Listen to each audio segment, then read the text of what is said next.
Saudara dari Kementerian Perindustrian, Bapak Menteri, semoga sehat selalu, amin ya Allah. Saya tertarik tentang anggaran penelitian itu hampir mencapai 500 miliar kalau saya tidak salah. Pertanyaan pertama, yang diteliti itu apa saja sesuai dengan kondisi pandemi sekarang?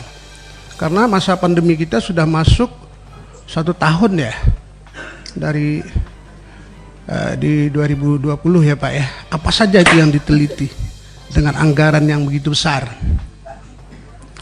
Fokusnya kemana itu? Fokus penelitian. Itu saya minta banget itu kepada saudara kementerian, itu bisa diserahkan tuh ke kita.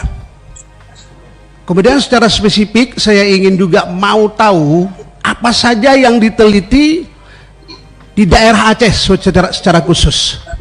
Nah, bila kita sudah tahu penelitian yang dilakukan oleh Kementerian Perindustrian, nah disinilah menjadi dasar kita untuk melihat apa sih yang prospek yang harus dikembangkan. Nah, ini penting. Anggarannya besar loh, 500 miliar. Saya nggak tahu juga kalau dari 2019 ke bawah gitu ya, seberapa besar anggaran dihabiskan untuk penelitian dan bidang-bidang apa saja yang menjadi fokus untuk pengembangan daripada industri tersebut. Penting menurut saya ini, bagaimana penelitian yang kita lakukan itu penelitian yang dibutuhkan saat kondisi sekarang ini. Mungkin itu saja Pak Ketua dan Saudara Menteri yang terhormat. Terima kasih. Assalamualaikum warahmatullahi wabarakatuh.